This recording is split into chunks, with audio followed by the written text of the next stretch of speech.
So, I've been playing a lot of AFK Arena lately, and it's mainly because I've been just getting a lot of ads for it, and I thought I'd do the same thing that I did with Guardian Tales, if you haven't seen that video, where I basically was just like, hey, I'm getting a lot of ads for these games. I play mobile games a little bit here and there, so might as well try it out and see whether or not, the ads are really worth it or not. So, yeah. I've never really been into these whole like AFK or idle style games or anything like that, but this one is actually kind of cool. Like, I like the art style for it. It's very, I don't know, it's not really unique, but it's a little bit different than what I'm used to seeing with a lot of these games, and I don't know, I just personally like the kind of style that it goes for. The combat and like the gameplay like style isn't anything like super crazy. It's pretty hands-off, really. Like, you basically just set your units up, and then you can set up their equipment and everything like that outside of battle, and then when you go into a battle, you basically just set the formation that they're in, and they go at the other team and try to kill them or whatever, and then over time, as they attack and do things and stuff, they their little bar goes up and they use a little skill, which is kind of cool. But I mean, I don't know, the gameplay is kind of lackluster, but at the same time, I think it's meant to be. It's kind of a simple game. It's not supposed to be anything super crazy. One of the big compelling things here, and I guess the big reason why it's called AFK Arena, is the whole AFK sort of aspect to it. So on the main home screen, there's like a little pile of gold or whatever that gets bigger as you stay away from the game and you don't claim the reward, and I think it'll rack all the way up to 12 hours without you playing or claiming the reward or whatever. So if you come back 12 hours later, it'll be completely full, and you can grab it, and it'll give you XP and gold and like a couple of little materials and stuff like that here and there, which you can then use to power up your characters and stuff like that. So if, say, you're going through the story mode and you get stuck a little bit, all you have to do is be like, all right, well, I'm just going to set the game down for a little while, go do something else. I'll come back and check on it later. You come back later and you've got resources and stuff like that waiting on you, and it's I feel like something like that where it gives you materials and stuff like that over time is more of like a premium feature in a lot of like mobile games and stuff like that. But this is kind of like the main focus of this game, which is kind of interesting to me.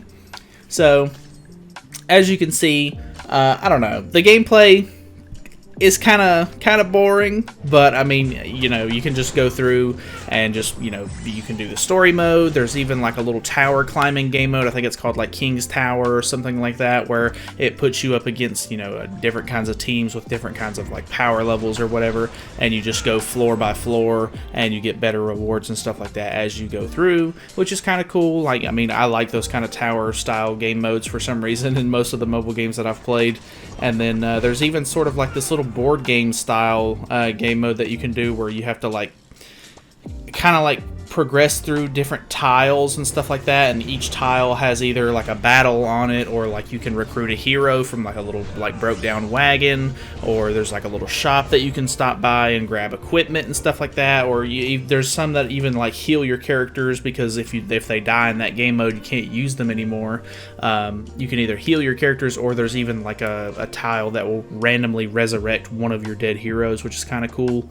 So that one's really cool actually, because every time you finish a battle, it gives you sort of like an artifact that does various different kinds of things, but each artifact has a different rarity depending on how good it is, and you can kind of like stack these artifacts over the game and like, I don't know, make your characters like super good, which is, I don't know, I thought that was actually like a really fun aspect of it. But yeah, so those are kind of like the main like gameplay things. Obviously, it is a mobile game, so it does have like microtransactions and stuff like that, because this is a Gacha style game where you collect characters and everything.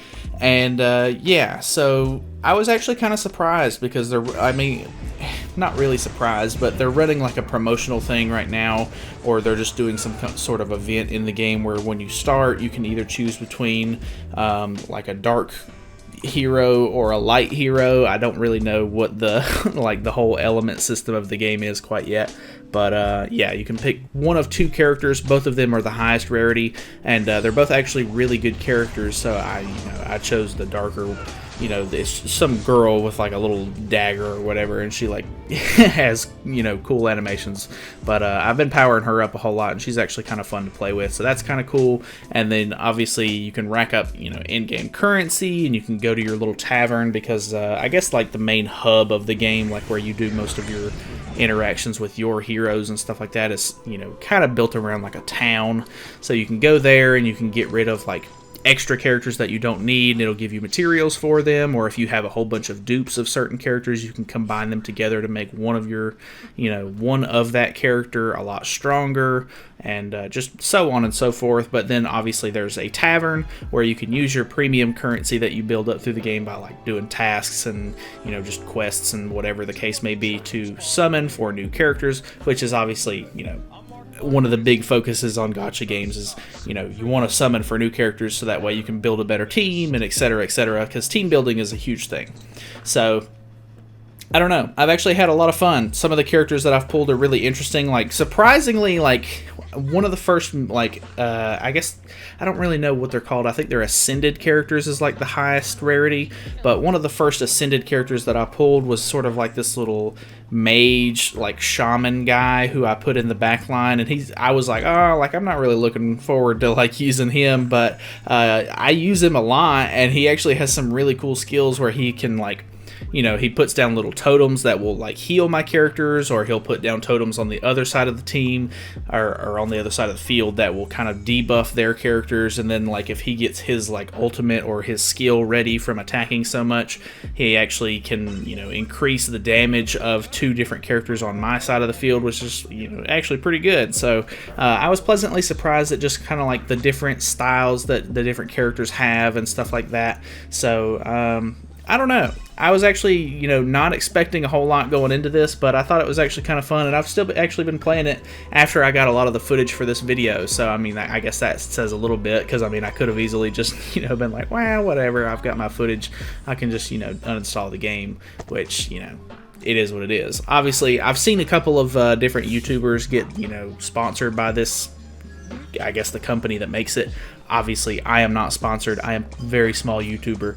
But anyways, this is just an honest opinion. I think the game is actually pretty alright. I think the big compelling thing here is if you're the kind of guy who likes to play mobile games like here and there, but you're not one of those kind of like people that wants to just like hop on and play it tons and tons and tons a day, like I guess some of them, like more, you know, popular mobile games kind of require you to, if you want to get good at them, or, you know, actually get anywhere, then this may be for you. Because, I mean, it's kind of cool that you only have to log in like twice a day to really like reap the benefits of the whole AFK rewards system. Because, I mean, every 12 hours it'll be full, so you can go in and collect that. And if you're like, hey, I don't feel like playing right now, like whatever, like just grab your stuff and then you can, you know, hop right back off the game. No big deal.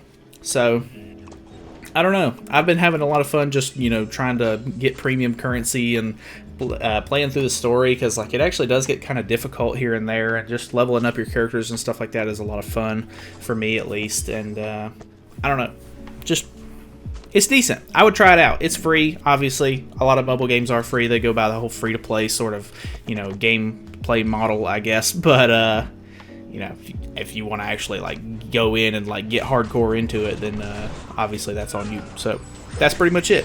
Thank you guys so much for watching. Thought I'd give you guys a little bit of a opinion on a different mobile game, because I don't know, if I get a lot of ads for one, it makes me feel compelled to figure out why you know, a lot of people are playing it. So that's it. Thank you guys so much for watching. Feel free to subscribe for more content in the future, and I will see you guys in the next video.